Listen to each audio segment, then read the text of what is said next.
welcome to you in my YouTube channel. I am Chandan Yadav.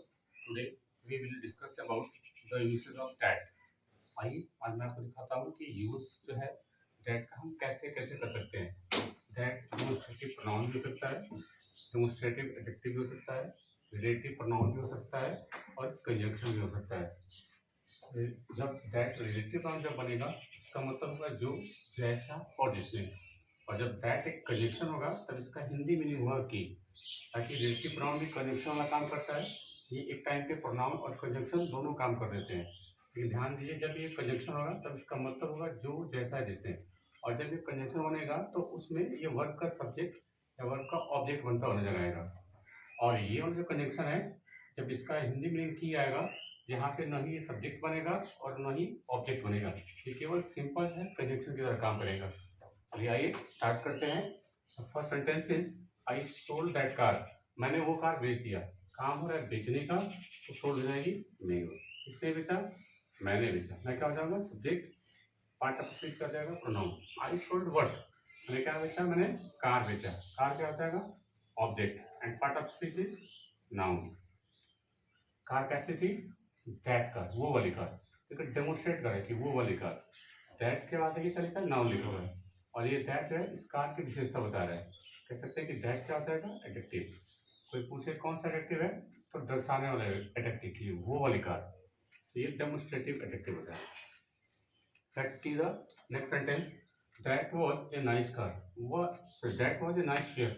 वह एक सुंदर chair थी. कोई काम हो नहीं रहा है तो वो उसका हो जाएगी main verb. It is called linking verb.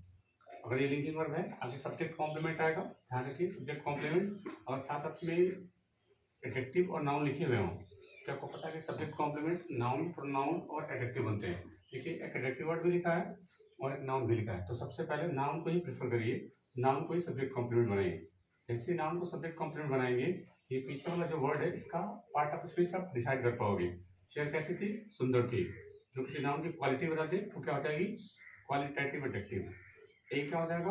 Article. अभी देखिए सब्जेक्ट आना बाकी है. मेन वर्ड तो आ गई है, सब्जेक्ट कॉम्प्लीमेंट भी आ चुका है. एक वर्ड चाहिए सब्जेक्ट के लिए. तो ये दैट का हो जाएगा सब्जेक्ट और इसका पार्ट ऑफ स्पीच क्या हो जाएगा? प्रोनाउन. सब्जेक्ट बनने का नाउन या प्रोनाउन ही करते हैं. तो दैट आगे प्रोनाउन हो जाएगा. कौन सा प्रोनाउन होगा? डेमोन्स्ट्रेटिव प्रोनाउन होगा. जब इसके आगे कोई नाउन लिखा हो तब ये डेमोन्स्ट्रेटिव एडजेक्टिव. जब इसके आगे कोई नाउन न लिखा हो तब ये डेमोन्स्ट्रेटिव प्रोनाउन. ये है दैट का यूज. कब ये एडजेक्टिव बनता है और कब ये प्रोनाउन बनता है. Now let's see the next sentence of today. We saw the same boy. हमने सेम उसी लड़के को देखा. हमने उसी लड़के को देखा. That stole your pen. जो तुम्हारा पेन चुराया था. रिलेटिव प्रोनाउन जब बनता है तो इसका मीनिंग जो, जैसा है, जिसमें होता है. तो यहाँ पे मीनिंग क्या? जो वाला है. और देखिए दो क्लॉज दिया भी है तो एक कंजक्शन का भी काम कर लेगा. सबसे पहले मेन वर्ब को फाइंड आउट करेंगे.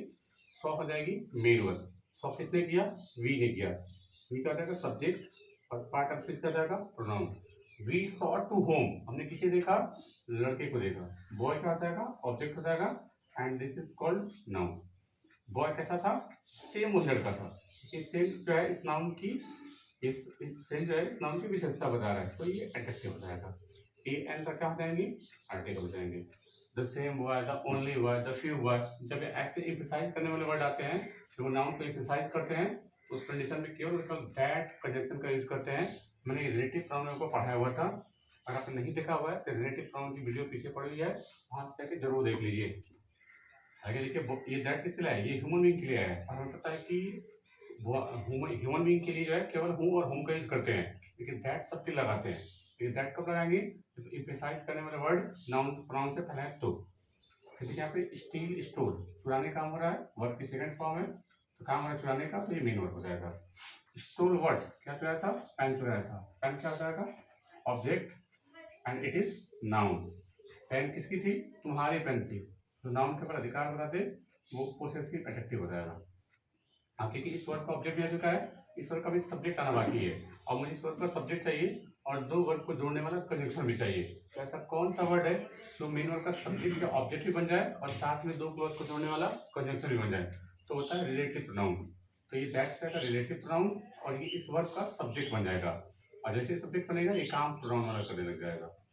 ठीक है. देखिए इसका मीनिंग भी है कि जो, जैसा, जिसने. हमने सेम उसी लड़के को देखा जो तुम्हारे पेन चुराया हुआ था।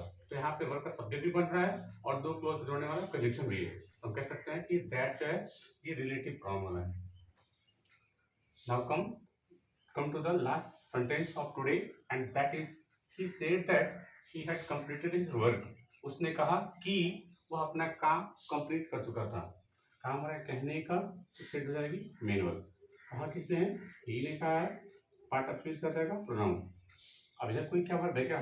हैड लिखा हुआ है, कंप्लीटेड लिखा हुआ है।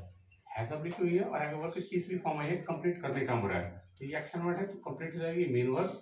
हैज हैड क्या होती है? Helping verb. कंप्लीट किसने किया था? ही ने किया था। जो काम का डूअर होता है वही सब्जेक्ट होता है। पार्ट ऑफ स्पीच क्या हो जाएगा? प्रोनाउन हो जाएगा। He had completed what? उसने क्या कंप्लीट किया था? उसने वर्क कंप्लीट किया था। And it is noun. Work किसका था? उसका था। जो नाउन की विशेषता बता दे वो क्या हो जाएगा? एडजेक्टिव। कोई पूछे कौन सा एडजेक्टिव, तो देखिए वर्क के ऊपर इसका अधिकार हो रहा है और अधिकार को पोसेस बोलते हैं। अब ये दो मेन वर्ब आ चुकी है, हमें कनेक्शन भी चाहिए। ठीक है, एक वर्ड हमारे पास बचा हुआ है दैट। अब देखिए मुझे अगर ये रिलेटिव प्रोनाउन अगर ये होता तो देखिए वर्ब का सब्जेक्ट बनता, लेकिन सब्जेक्ट आ चुका है। और रिलेटिव प्रोनाउन अगर ये होता तो वर्ब का ऑब्जेक्ट भी होता। तो देखिए ऑब्जेक्ट भी आ चुका है, सब्जेक्ट भी आ चुका है। तो हम कह सकते हैं कि ये जो है रिलेटिव प्रोनाउन वाला काम तो कर नहीं सकता। फिर ये जो है केवल और केवल सिंपल कंजंक्शन वाला काम कर सकता है, और जिसका मतलब होगा कि। उसने कहा कि वो अपना काम कंप्लीट कर चुका है। तो ये दैट केवल और केवल सिंपल कंजंक्शन है, न कि रिलेटिव प्रोनाउन। अब देखिए 3 सेंटेंस आपके लिए, आप इसे खुद से कर लेंगे। ये आपका होमवर्क है, इसे ब्रेक करिए और इसे जो है पता करिए कि दैट यहाँ पे क्या काम कर रहा है। बस आज के इतना ही। Thank you for watching my channel.